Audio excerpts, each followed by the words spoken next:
ఇక్కడ మనం ముందుగా మనకు కొన్ని క్రమాలు ఉన్నాయండి. ఆ క్రమాలు మనం చక్కగా చేసుకుంటూ వెళ్తున్నాం కదా! ఆ క్రమాలు ఎందుకు చేయాలంటే, మరి ముందుగా మందిరానికి రాక మునుపే మనల్ని మనం ఏం చేసుకోవాలంటే సిద్ధపరచుకోవాలా కదా! దేవా ఈరోజు నాతో మాట్లాడని మిమ్మల్ని మీరు సిద్ధపరచుకొని, ఆ తర్వాత ఇక్కడికి వచ్చిన తర్వాత చాలా జాగ్రత్తగా ప్రసంగి గ్రంథం 5 అధ్యాయం 1 వచనం ప్రకారంగా మందిరానికి వెళ్ళినప్పుడు మన ప్రవర్తన ఎలాగుండాలట? చాలా ఉండాలట. ఈవెన్ ఇంక్లూడ్స్ బాడీ లాంగ్వేజ్ కదా! చాలామంది ఎందుకంటే కొంత వయసు పైబడిన వారు కూర్చోవడానికి ఇబ్బంది పడుతుంటారు కాబట్టి, ఇలాగ పొయ్యిలో కాళ్ళు పెట్టినట్లు ఇలా పెడతారన్నమాట స్ట్రెయిట్‌గా.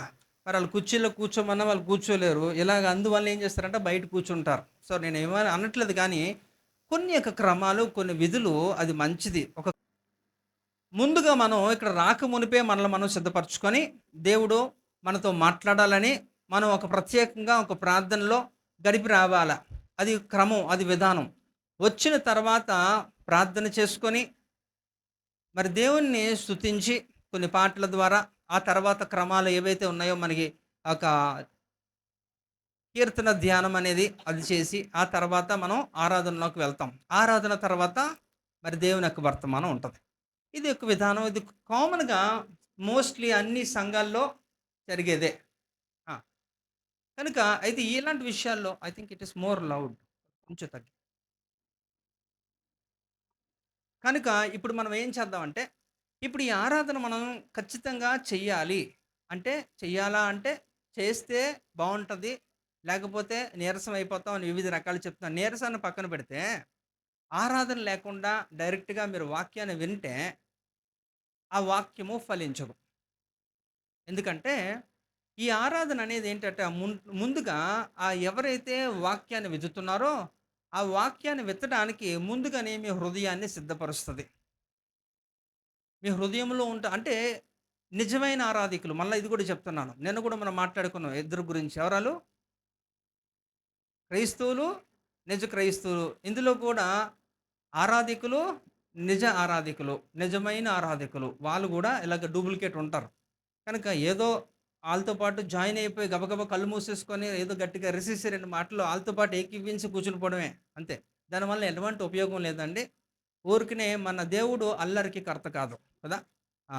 మన దేవుడు జగడమాడడట. కనుక మరి కొన్ని విధానాల్లో మనం వెళ్తే మంచిదది మీకు. ఎందుకంటే ఇదంతా కూడా బేసిక్ కదా! వెరీ ఫండమెంటల్స్ ఇవన్నీ కూడా. వీటిని కూడా మనం నిర్లక్ష్యంతో మాకు తెలుసులే, మేము చేసాం గదా! అంటే కుదరదు. ఎందుకంటే అది మీ రిజల్ట్ లేనప్పుడు ఎన్ని తెలిస్తే ఏంటి ఉపయోగం? కనుక అవన్నీ ఆచరించాలి. తెలిసినవి పక్కాగా మనం చేద్దాం. అయితే ఇప్పుడు విషయానికొద్దాం. ఈ ఆరాధన అనేది ఖచ్చితంగా మనం ఆరాధన చేస్తేనే అది కూడా మనం నిజంగా ఈ ఆత్మలో మనము కలిసి ఆత్మతో అందుకనే చూడండి ఒక్కసారి ఒక లేఖన భాగం చూద్దాం. యోహాను సువార్త 4 అధ్యాయము 22, 23, 24 గూడా. అందులో 4 గూడా యాడ్ చేసుకోండి. చదవండమ్మా. మీరు మీకు మీరు మీకు తెలియని దానిని ఆరాధించువారు, మేము మాకు తెలిసిన దానిని ఆరాధించువారము. రక్షణ యూదులలో నుండియే కలుగుచున్నది. అయితే యథార్థముగా ఆరాధించువారు ఆత్మతోనూ సత్యముతోనూ తండ్రిని ఆరాధించు కాలము వచ్చుచున్నది, అది ఇప్పుడునూ వచ్చేయున్నది. తన్ను ఆరాధించువారు అట్టివారే కావాలనని తండ్రి కోరుచున్నాడు. దేవుడు ఆత్మ గనక ఆయనను ఆరాధించువారు ఆత్మతోనూ సత్యముతోనూ ఆరాధింపవలెను. రైట్. ఇక్కడ మనకు తెలిసిన సందర్భం ఇదంతా గూడా.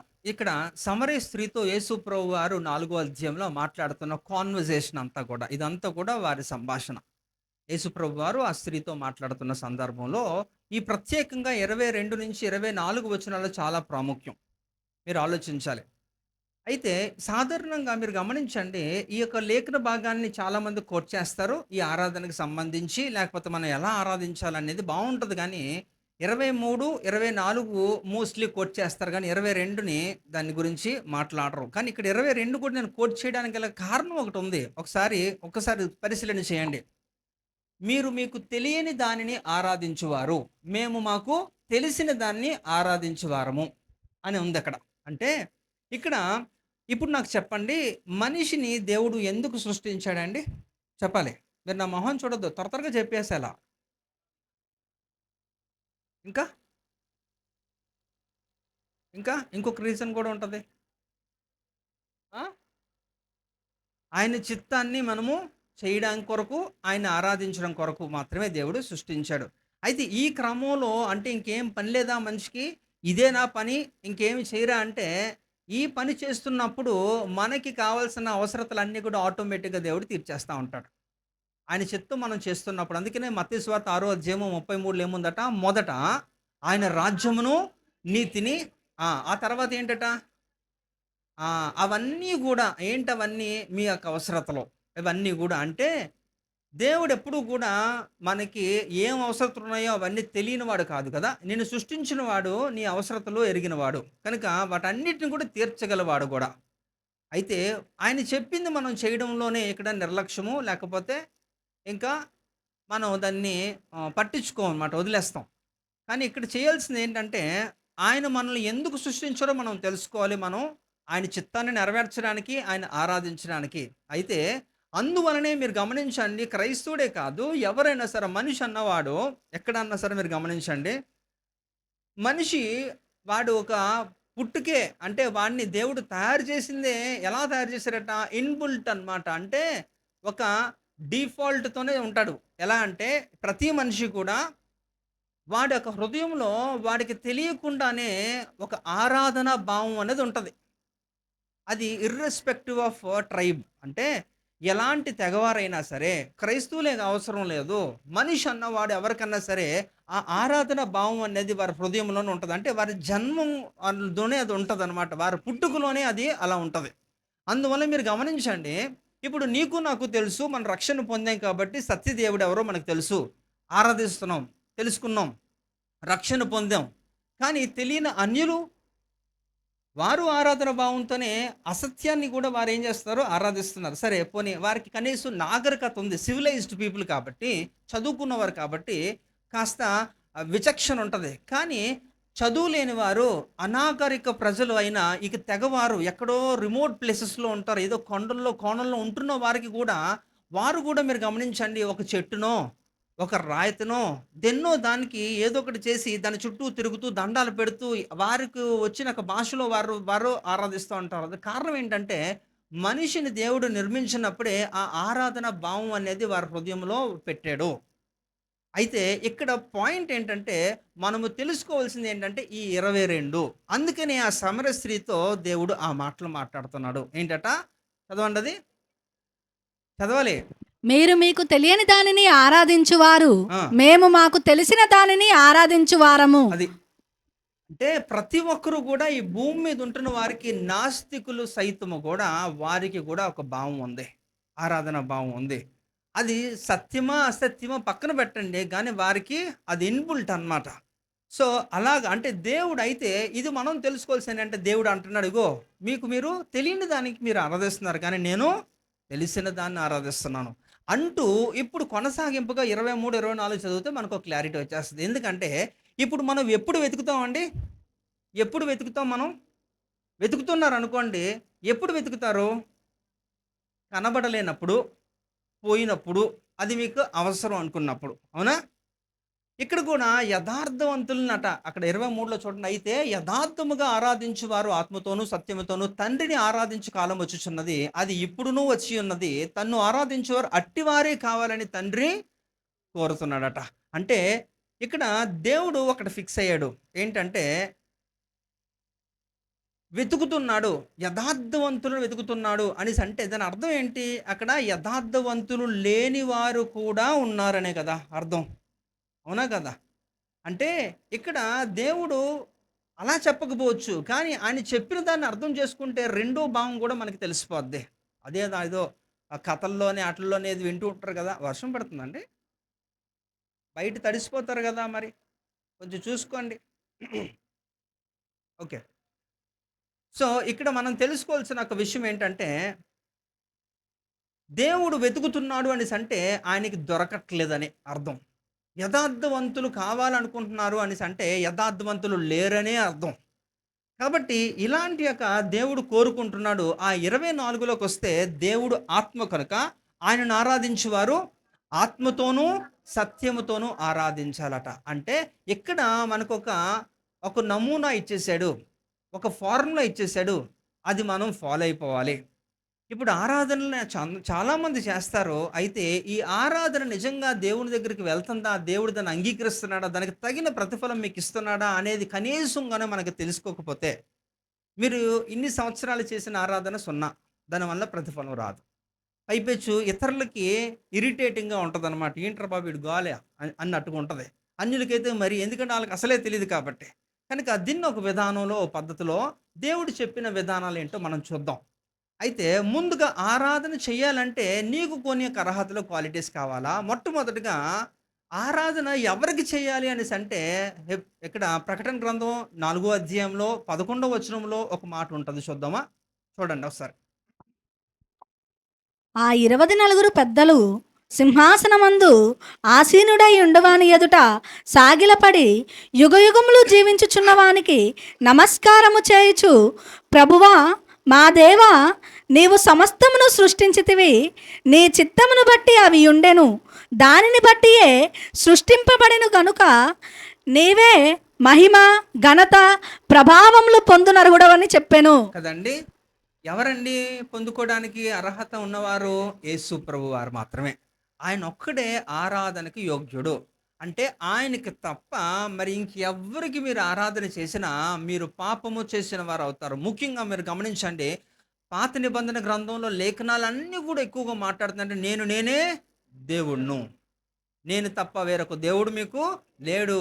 మీరు ఏ రూపాన్ని గూడా మీరు చేసుకోకూడదు. ప్రతిమ స్వరూపాలు గానీ, ఆకాశము పైన గానీ, కింద గానీ ఏమి కూడా చేయకూడదు అని ఒక ఆజ్ఞలో గూడా పెట్టేశాడు. అవునా? ఆయన మనకిచ్చిన 10 ఆజ్ఞ నిర్గమకాండం 20వ అధ్యాయంలో ఉంటున్న 10 ఆజ్ఞల్లో కూడా ఇదొక ఆజ్ఞ. ఆజ్ఞ అతిక్రమమే పాపము గదా! పాపము వల్ల వచ్చే జీతము మరణము కదా! ఇయన్నీ లింకులు మనకు తెలిసినప్పుడు కూడా ఇంకనూ వ్యర్థమైన ఆరాధనలు చేయుట వలన మీకు ఏం ప్రయోజనం? ఏమీ లేదు. మరణక పాత్రులైపోవడం తప్ప. కనుక మీరు ఆలోచించవలసిన విషయం ఏంటంటే, ఈ ఆరాధన గురించి 188 సార్లు బైబిల్ గ్రంథంలో దీని గురించి మెన్షన్ చేశారు. ఈ ఆరాధన, వర్షిప్ అనే ఒక పదం మనకి బైబిల్ గ్రంథంలో కనపడతది. ఇంకా దీన్ని హెబ్రీ భాషలో షెచా అంటారు. ఏంటట? షెచా అంటారట. ఏంటంటే ఈ ఆరాధనని. ఇంకా వివిధ రకాలైన ఒక పేర్లతో కూడా పిలువబడతది కానీ, ఎక్కువగా ఇది ఈ పేరుతోనే పిలువబడతది. ఇది ఎంత ప్రాముఖ్యం అంటే నేను చెబుతున్నాను కదా! ఇప్పుడు మత్తయి సువార్తలో ఒక వాక్యాన్ని మనం చదివితే ఏంటట? భూమియు, ఆకాశము గతించినా నా మాటలు గతించవు అంటున్నప్పుడు, అంటే దేవుని యొక్క మాటలు విలువైనవి అంటున్నప్పుడు, ఆ మాటలు ఎవరిలో ఉంటదో వారు కూడా గతించరు. అలాంటప్పుడు అసలు ఆ మాటలు నిన్ను నిత్యము కూడా నిన్ను దేవునితో కలిసి ఉంచాలి అంటే వాక్యము ద్వారానే నిన్ను కట్టాలి. ఏ కుటుంబం అన్నా సరే, ఏ వ్యక్తి ఆత్మీయంగా కట్టబడాలన్నా సరే అది వాక్యం ద్వారానే అవుతది. మరి అలాంటి క్రమంలో వాక్యము నీలో పని చేయాలంటే దానికి ముందుగా ఈ యొక్క ఆరాధన అవసరం. అంటే మీకు అర్థమైందా లింకు? అంటే ఆరాధన చాలా ప్రాముఖ్యమైనది. ఆరాధనకి యోగ్యుడు యేసు ప్రభువారైనప్పుడు మనం అందరూ కూడా ఆయన్ని ఆరాధించాలంటున్నప్పుడు, ఆ ఆరాధన ఆయన తీసుకొని నీకు ప్రతిఫలము దయచేయాలంటే నీలో కొన్ని యొక్క అర్హతలు ఉండాలి. ముఖ్యంగా ఇప్పుడు మీకు ఈజీగా అర్థమయ్యే ఒక ఎగ్జాంపుల్స్‌తో నేను ముందుకెళ్తాను. ఇప్పుడు ఆరాధన ఎలా చేస్తారు అని మిమ్మల్ని అడిగితే మీరేం చెప్తారు? వస్తామండి, నుంచుంటామండి, కళ్ళు మూసుకుంటామండి, చప్పట్లు కొడతామండి, మ్యూజిక్ వింటూ ఉంటామండి. ఆళ్ళు పాటలు పాడతారు, అనుసరిస్తాం, పాడతాం. ఇదేనా ఆరాధన? ఇదేనా ప్రాక్టికల్‌గా మీరు చేసేది? కదా! అదే జేత్తరు. కానీ మిస్ అయిపోతున్నారు. కొన్ని మిస్ అయిపోతున్నారు. ఆ మిస్ అయిపోయినవేంటో ఈరోజు మనం చూద్దాం. ఉదాహరణకి ఇప్పుడు ఆ మోషేకి ఎవరన్నా సరే ఒక చక్కగా ప్లేట్ నిండా ఒక బిర్యానీ వండి ఇచ్చారనుకోండి. ఏం చేస్తాడు మోషే?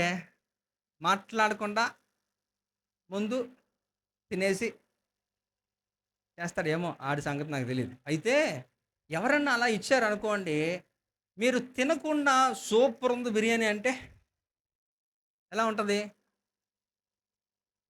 అది కరెక్టా? ఆ జడ్జిమెంట్, జస్టిఫికేషన్ కరెక్టా? అది ఎందుకు కరెక్ట్ కాదు? చెప్పరా? ఆ! కదా! ఖచ్చితంగా తినకుండా ఎవరు కూడా అలా చెప్పకూడదు. తినే చెప్పాలి బావుందని. కనుక అంటే ఇక్కడ ఈ ఆరాధనకి మొట్టమొదటగా ఆరాధనలో మనం చేయాల్సింది ఆరాధన అంటేనేంటంటే ఒక స్పందన. ఒక ఏంటట ఒక స్పందించే గుణం ఉండాలి మనకి. సో దట్ ఈస్ కాల్డ్ ఏంటట రెస్పాన్స్. రెస్పాన్స్ అవ్వాలి కదా! ఇప్పుడు నేను మీకు చెప్పాను ఆరాధనకి యోగ్యుడెవరు? యేసుప్రభువారు. మనం ఆయన్ని ఆరాధించాలంటున్నప్పుడు ఆరాధన ఒక్కళ్ళు చేస్తే కుదరదు కదా! ఇద్దరు వ్యక్తులు కావాలి. ఒకళ్ళు చేయడానికి, ఒకళ్ళు చేయించుకోవడానికి. అంతే కదా! రెస్పాన్స్ ఉండాలి. ఇప్పుడు సరే, ఇప్పుడు మనం యేసు ప్రభుకి మనం ఆరాధన చేస్తున్నాం. ఇప్పుడు మీరు ఆరాధిస్తున్నారు. ఆయన దగ్గర నుంచి కూడా రెస్పాన్స్ ఉండాలి కదా! ఇప్పుడు ఆరాధనలో మీరు గమనిస్తే మరి చాలా కాలంగా మీరు చూస్తున్నారు ఈ ఆరాధన క్రమాలు ఎలా ఉంటున్నాయన్నది. మరి ఆయన పాటలు పాడుతా ఉంటారు. పాటలు పాడి అందరూ కూడా ఏకీభవిస్తా ఉంటారు. తర్వాత మధ్యలో ఆయనేమైనా మాట్లాడతారా? మాట్లాడతారా? మాట్లాడతారా మీరేమన్నా? ఆ! ఏదో మాట్లాడతారు. ఏం మాట్లాడతారు? నీ పేరేంటి? ఎక్కడి నుంచొచ్చావు? యాహ్! ఏంటి ఏం మాట్లాడతారండి? ఏం మాట్లాడతారంటే దేవుని యొక్క గుణాతిశయాలను గురించి మాట్లాడాలి కదా! The attributes of God. So దేవుని యొక్క గుణాతిశయాల గురించి మనం ప్రచురం చేయాలి. అయితే ఇది చేయాలంటే ముందు నీకు తెలియాలి. ఎవరైతే ఆరాధికులుగా ఉంటున్నారో వారికి ఇది తెలియాలి. ఇది తెలియకుండా వారు ఏం చేయలేరు. నీ గురించి అంటే ఒక వ్యక్తి గురించి సంపూర్ణ అవగాహన ఉంటున్నప్పుడే మన నోట్లోంచి పదాలొస్తాయి. అవునా కదా! అంటే ఒక్కళ్ళు చేసేది కాదు ఆరాధన. ఇద్దరు వ్యక్తుల మధ్యలోనే అవుతది. ఇప్పుడు మనం దేవునికి ఆరాధన చేస్తున్నప్పుడు, మనక భావాన్ని వ్యక్తం చేస్తున్నప్పుడు, ఆయనక గుణాతిశయముల గురించి మనం కొనియాడుతున్నప్పుడు ఆటోమేటిక్‌గా మన నోరు తెరుస్తది. కదా! అలా మాట్లాడుతా ఉంటాం. కాబట్టి ఈ రెస్పాన్స్ అనేది, స్పందన అనేది ఉండాలి. స్పందన లేకపోతే అది కుదరదు. కనుక ఇంకా, ఇంకా మనం ఆలోచించాలి. అయితే ఈ స్పందనతో పాటు మనకేం కావాలంటే వి నీడ్ రెవల్యూషన్ కావాలి. ఏం కావాలట? ప్రత్యక్షత కావాలి. ప్రత్యక్షత అంటే ఏంటి దాని అర్థం? తెలుసా మీకు? ప్రత్యక్షత అంటే? యవనస్తులు చెప్పాలి. ప్రత్యక్షత అంటే ఏంటి? రెవల్యూషన్ అంటే ఏంటి? తెలీదా?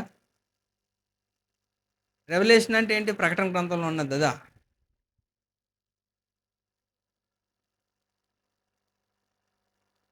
సింపుల్. రెవల్యూషన్‌లోదేంటి? ప్రత్యక్ష గ్రంథం అని కూడా అంటారు దాన్ని. కదా! రెవల్యూషన్ అంటే ప్రత్యక్షత. అంటే దాని అర్థం ఏంటి? చూపించుట. చూపించడం. ఏం చూపించాలి ఇప్పుడు? ఇక్కడ చూద్దాం. ఇక్కడ ఈ ఫస్ట్‌ది రెస్పాన్స్ లేకుండా నీకు రెవల్యూషన్ రాదు.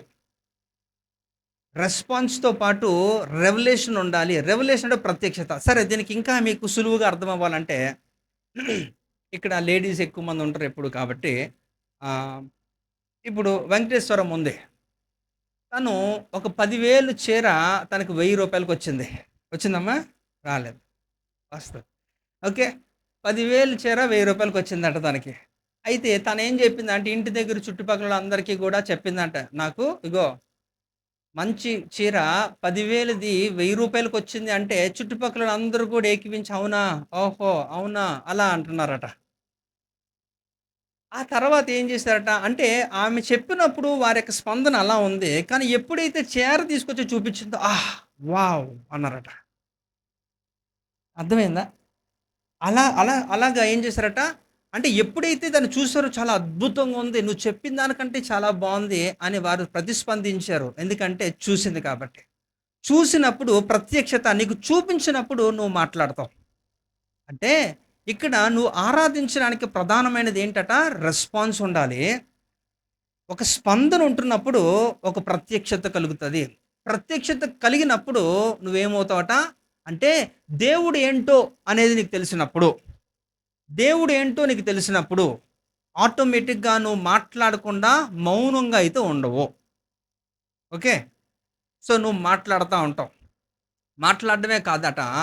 అయితే ఆ మాట్లాడుతున్నప్పుడు నేను అదే అంటున్నాను. మనం ఆరాధించాలంటున్నప్పుడు దేవుడు నీ ఆరాధనని స్వీకరించాలనుకున్నప్పుడు స్వీకరించి తిరిగి నీకు ప్రతిఫలము దయచేయాలంటే అది ముందు ఆయన రిసీవ్ చేసుకోవాలా? అవునా?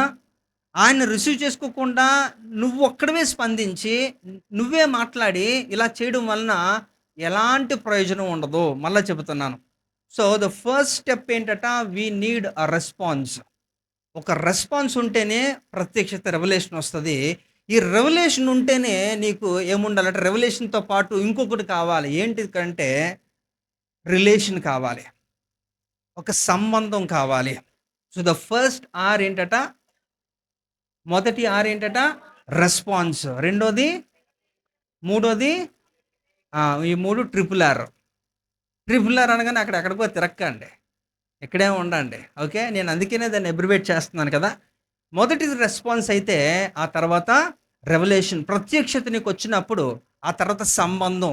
ఉదాహరణకి దీని గురించి కూడా మీకు ఇంకా కొంచెం డీటెయిల్‌గా చెప్తే అర్థమవుతది. ఆహ్, ఎవరిని చెప్దాం? నవ్య ఉంది.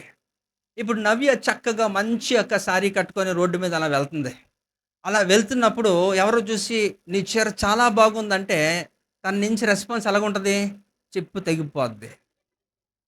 అంటదో, అందో నాకు తెలీదు. నేను అంటున్నాను. ఆ! అదెలా అంటారు? సరిగ్గా వినండి. మీకు అర్థం అదే. మీకు అర్థం అవ్వడం గురించి చెప్తుంటే మీరే చెప్పేస్తున్నారు. ఇప్పుడు తను వెళ్తుంది రోడ్డు మీద. ఆడెవడో స్ట్రేంజరు. అలా కామెంట్ చేస్తే అంటే ఆడు మేబీ అప్రిషియేట్ చేస్తున్నాడు. బావుందని అంటున్నాడు. కానీ ఎవడో తెలీదు. తెలియనప్పుడు నీకు కోపం వస్తది కదా! అప్పుడు నువ్వు అనే మాట ఏంటి? ఏదో అంటావు కోపంతోనే కదా! నువ్వైతే మాత్రం థాంక్ యూ అని మాత్రం అనవు. మీరంటారేమో. అలాగ అనకూడదు. ఓకే. సరే. అంటే ఇప్పుడు చూద్దాం. ఇలా మాట్లాడినప్పుడు పాపం అసహజంగా వస్తది కదండీ! అయితే అదే మాట పవన్ అన్నాడనుకో, సూపర్ ఉందంటే, అప్పుడు థాంక్ యూ ఏంటి ఇంకా చాలా వస్తాయి కదా! చాలా ఆనందం వస్తది. అంటే కుటుంబ సభ్యులు ఎవరన్నా అలాగా అడోర్ చేసినప్పుడు ఆటోమేటిక్‌గా మన రెస్పాన్స్ ఎలా ఉంటది? We will feel very happy గదా! మంచిగా మనం స్పందిస్తాం. చక్కగా రెస్పాండ్ దీని అర్థం ఏంటంటే, ఇప్పుడు దేవునికి గూడా ఇప్పుడు నువ్వు దేవుడంటే దేవుడితో నీకు సంబంధం లేకుండా నువ్వు సూపరు, నువ్వు తోపు అంటే దేవుడు నువ్వు ఎవడ్రా అంటాడు. అంతే. అంటే దేవునికి నీకు సంబంధం సరిగ్గా లేకుండా, నువ్వు రిలేషన్ లేకుండా నువ్వు దేవుణ్ణి ఏదన్నా ఆరాధించడానికి ప్రయత్నం చేస్తే ఫస్ట్ ఆఫ్ ఆల్ దేవుడు దాన్ని స్వీకరించడు. నువ్వు ఎవడని అడుగుతాడు. అంటే దీన్ని బట్టి మీరు అర్థం చేసుకోవాల్సిందేంటంటే your worship is not accepted. It is rejected అంతే.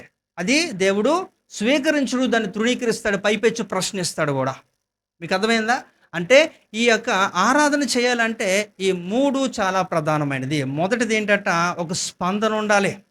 రెండోది ప్రత్యక్షత ఉండాలి. మూడోది సంబంధం ఉండాలి. ఈ 3 కరెక్ట్‌గా ఉంటే నీ ఆరాధన దేవుడు తీసుకుంటాడు. సూపర్‌గా ఉంటది. అప్పుడు అంటే ఈ ప్రత్యక్షత అంటే ఏంటి? దాని అర్థం ఏంటి? చూపించడం కదా! ఏం చూపించాలంటే దేవుడు నీ కొరకు ఎంత త్యాగం చేశాడో నీకు తెలుసుకున్నప్పుడు, ఆయన ఎంత శక్తి సామర్థ్యం కలవాడు, ఎంత బలాఢ్యుడో ఆయనను చూపిస్తున్నప్పుడు, నిన్ను మరణ పడక మీద ఉంటున్నప్పుడు నీకు స్వస్థపరిచిన దేవుడు కదా! అలాగ 1 కాదు, 2 కాదు అనేక విషయాలు ప్రత్యక్షతలుగా చూపిసుకొస్తున్నప్పుడు ఆటోమేటిక్‌గా నీ నోరు మౌనంగా ఉండదు కదా! నువ్వు ఆయన్ని అలాగా కొనియాడుతూనే ఉంటావు. కాబట్టి ఇది చాలా ప్రాముఖ్యమైన అంశము. ఏంటట? ఈ యొక్క ఆరాధన చెయ్యాలంటే ఈ 3 గూడా గుర్తుపెట్టుకోండి. ఇప్పటి వరకు కూడా ఈ 3 లేకుండా మీరు గాని చేసుంటే అది ఒక గోల. గోల. దానివల్ల ఎలాంటి ఉపయోగం లేదు. అంతే. కనుక ఎందుకో actually I prepared some other topic. కానీ ఈరోజు నేను ఇదెందుకు చెప్తున్నానో నాకే తెలీదు. వచ్చే వరకు కూడా తెలియలేదు. కాబట్టి అంటే మేబీ ఇట్ ఈస్ రిక్వైర్డ్. ఇది అవసరం సంఘానికి. ఎందుకంటే 23లో దేవుడు చెప్తున్నాడు కదా! యోహాను సువార్త 4:23లో ఏముంది? యథార్థమైన ఆరాధికుల కొరకు దేవుడు వెతుకుతున్నాడట. అలాంటి వారు ఉండాలి అనేది ప్రభు ఒక కోరికట. అంటే లేదనే కదా! అందుకే అడుగుతున్నాను. ఎప్పుడు వెతుకుతాం అంటే లేనప్పుడు, కనిపించలేనప్పుడు. కనిపిస్తే ఆయన ఎందుకు వెతకాలి? వెతకడం అవసరం లేదు. కాబట్టి ఇక్కడ ట్రూ వర్షిపర్స్ అనేవారు ఈ రోజుల్లో కనబడట్లేదు. గోల. అయితే ఇంకా వివిధ రకాలుగా ఇంకా కొంతమంది ప్రసంగికులు ఇంకా ఘోరంగా కూడా మాట్లాడే సందర్భాలున్నాయి. వారు ఆహ్, లైట్‌లని, స్మోక్ అని ఏవేవో చేస్తున్నారని కొంతమందికి చెప్తున్నారు. అయితే అందులో కూడా వాస్తవికత ఉందా లేదా అనేది ఇప్పుడు అది సబ్జెక్ట్ కాదు. బట్ చాలా ఉన్నాయి. కానీ అవన్నీ పక్కకు పెడితే వాక్యానుసారంగా బైబిల్‌లో దేవుడు ఎలాంటిది కోరుకుంటున్నాడు చూడండి. ఇప్పుడు దేవుడు కోరుకున్నది దేవుడికి మీరిస్తే ఆయన సంతోషపడతాడు కదండీ! అంతేనా? మీకు నచ్చింది మీరు దేవునికి ఇవ్వడం కాదు. దేవునికి నచ్చింది మీరిస్తే అది మీకు ఆశీర్వాదం. కానీ ఈ రోజుల్లో రివర్స్ ఉల్టా కదా! నాకు కలిగినదే నేను ఇస్తానట. అది దేవునికి ఇష్టం లేకపోయినా ఇచ్చేస్తావు నువ్వు. కానీ తీసుకోడు దేవుడు. తీసుకున్నారని మీరు భ్రమ. దానివల్ల ఏ ప్రయోజనం లేదు. గుర్తుపెట్టుకోవాలి. కనుక ఇట్ ఈస్ వెరీ ఎవిడెంట్. కాబట్టి చాలా ఆలోచించండి. ఇది చాలా స్పష్టంగా దేవుడు చెబుతున్నాడు. నాకేం కావాలో నేను చెప్తున్నాను. ఏం కావాలి ఆయనకి? యథార్థమైన యథార్థవంతులు కావాలి. ఆయన ఒక కండిషన్ కూడా పెట్టాడు 24లో ఏంటట? దేవుడు ఆత్మ కనుక ఆయనను ఆరాధించేవారు ఆత్మతోనూ ఆ, ఇది సెకండ్ క్లాజ్. ఇందులో ఇప్పుడు ఏంటంటే ఈ 3 మనకి కావాలి, రిక్వైర్మెంట్స్ ఉన్నాయి. అయితే వాటితో పాటు మనం ఎలా ఆరాధించాలట? మనం ఆరాధించేటప్పుడు మనలో దేవుడు కోరుకుంటున్నది, చూస్తున్నది ఏంటంటే సత్యము. చెప్పండి సత్యమని.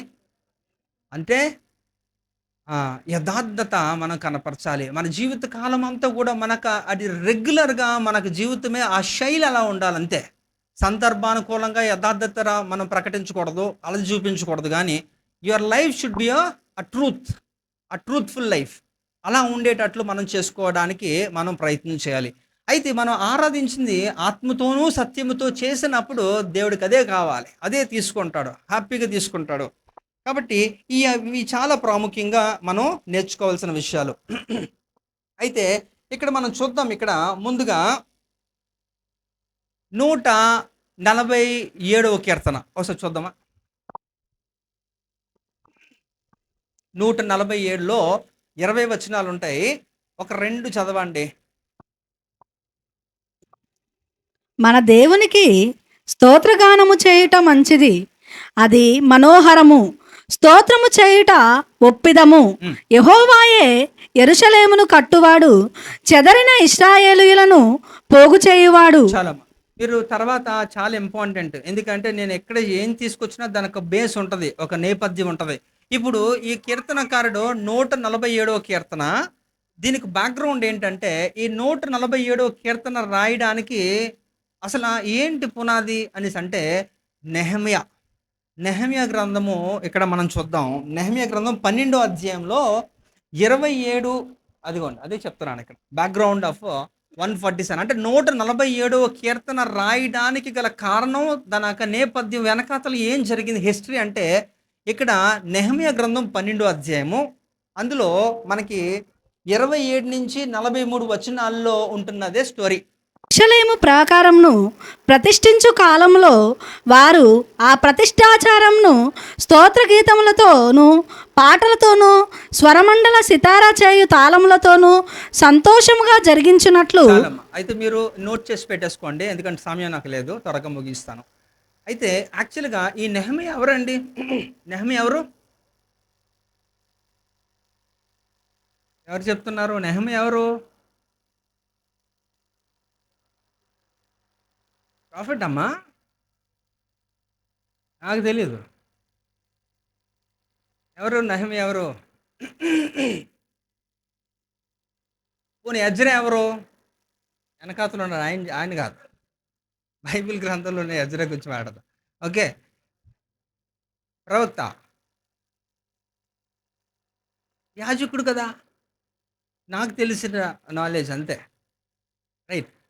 అయితే ఇక్కడ చూద్దాం. ఇక్కడ విషయం ఏంటంటే, మనకి తెలుసు మరి ఇశ్రాయేల్ ప్రజల్ని నెబుకద్నెజర్ అనే ఒక చక్రవర్తి ప్రతి 10 సంవత్సరాలకి దండయాత్ర చేసి యూదుల్ని 10,000 మంది యూదుల్ని చెరపట్టుకొని వెళ్ళిపోతున్నాడు కదా. ఈ మొదటి ఒక దండయాత్రలో 10,000 మందిని యూదుల్ని తీసుకుని వెళ్ళిపోయాడు. అందులో మనకి తెలిసిన వారు ఎంతమంది?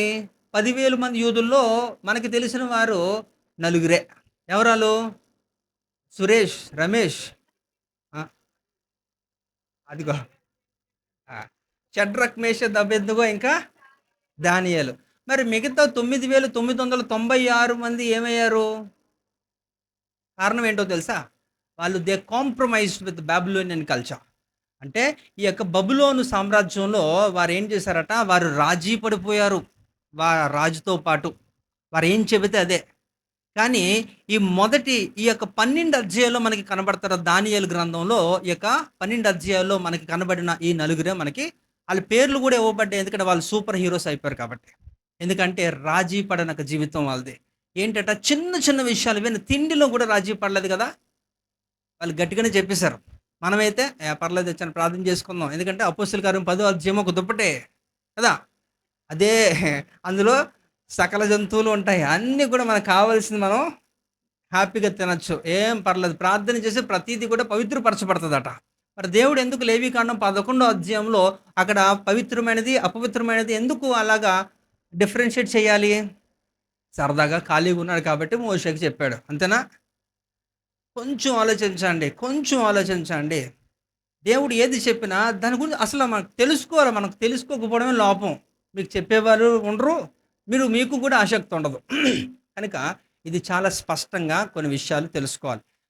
అయితే ఇక్కడ మనం గమనించాల్సిన విషయం ఏంటంటే, ఈ యొక్క చెరలోకి వెళ్ళిపోయారు. అలాగా ప్రతి 10 సంవత్సరాలకి దండయాత్ర చేస్తున్నప్పుడు 10,000 మందిని తీసుకొని వెళ్ళిపోయారు. అలాగా యూదులందరినీ కూడా చెరకు తీసుకొని వెళ్ళిపోయారు. దాన్నే బబులోను చెర. మనకి దానియేలు గ్రంథంలో చెప్తున్నారు కదా 70 వారాలు. ఏంటి ఇదే బ్యాక్‌గ్రౌండ్. అంటే 70 వారాలు అంటే 70 సంవత్సరాలు చెరకు తీసుకొని వెళ్ళిపోయారు. ఆ చెరకు తీసుకొని వెళ్ళిపోయిన తర్వాత ఇప్పుడు మీరు గమనించండి. మీరు స్థానికులుగా ఇంతకాలం ఈ చుట్టుపక్కల ఉన్నారు. ఒక ఒక సంవత్సరం ఇప్పుడు ప్రతి 2 సంవత్సరాలు, 5 సంవత్సరాలకి చాలా పెద్ద మార్పులు జరుగుతుంటాయి. మీ ఇంటి పక్కన ఇల్లు కూడా షేపులు, గీపులు మారిపోతూ ఉంటాయి కదా! కన్‌స్ట్రక్ట్ చేస్తారు, రెనోవేట్ చేస్తా ఉంటారు, మారుస్తుంటారు. రోడ్లు అన్నీ కూడా మారిపోతూ ఉంటదనమాట. అంటే ఒక దేశంలో, ఒక రాష్ట్రంలో, ఒక జిల్లాలో చాలా మార్పులు మా ఇంటి పక్కనే బోలెడు మార్పులు జరుగుతున్నాయి అన్నప్పుడు ఒక్కసారి ఊహించండి. 70 సంవత్సరాలు ఒక దేశంలో వారి ప్రజలు లేకపోతే వారి దేశము పరిస్థితి ఎలా ఉంటది? రూపురేఖలే ఉండవు. అవునా? అదే జరిగింది. ఎందుకంటే యూదులందరినీ కూడా 70 సంవత్సరాలు బబులోను చెరకు తీసుకొని వెళ్ళిపోయినప్పుడు వారి యొక్క పట్టణ ప్రాకారాలు ఎలా ఉండుంటాయి కదా! అలాగున్నాయన్నమాట. అయితే ఈ 70 సంవత్సరాలు చెర అనంతరం కూడా వీరందరూ కూడా రిటర్న్ అవుతున్నారు. ఎక్కడికి? యెరూషలేముకి మరలా తిరిగొస్తున్నారు దర్యావేషు కాలంలో. అయితే ఇక్కడ ఎవరు ఈ యొక్క నెహెమ్యా రాజుకి ఒక కుడి భుజం లాంటోడనమాట. అంటే ఇప్పుడు అహష్వేరోషు ఎవరు? ఎస్తేరు ఎవరిని వివాహం చేసుకుంది? అహష్వేరోషు కదా! అహష్వేరోషుని వాళ్ళక సొంతంగా ఈ యొక్క మినిస్టర్ లెవెల్‌లో ఉంటున్న ఒక హై ర్యాంకింగ్‌లో ఉన్నవారు ఒక నలుగురు కలిసి ఆయన్ని చంపేస్తారు. ఒక పాయిజన్ ఇచ్చి చంపేస్తారు ఆయన్ని. ఆయన చనిపోయిన తర్వాత ఆయన కుమారుడు దర్యావేషు రాజు అవుతాడు. అయితే ఈ నెహెమ్యా యూదుడు వారు పారసీక సామ్రాజ్యం వాళ్ళు. వారు పారసీక దేశానికి సంబంధించిన వాళ్ళు. ఇప్పుడు మీరన్నా సరే మీరు ఆలోచించండి. మీ యొక్క జాతి వారిని, మీ కులం వారిని, మీకు తెలిసిన వారిని నమ్ముతారా? లేకపోతే తెలియని వారిని నమ్ముతారా? తెలిసిన వారిని నమ్ముతారు. కానీ ఇక్కడ ఉల్టా. కారణం ఏంటో తెలుసా? నెహెమ్యా అంత నమ్మకమైన వాడు.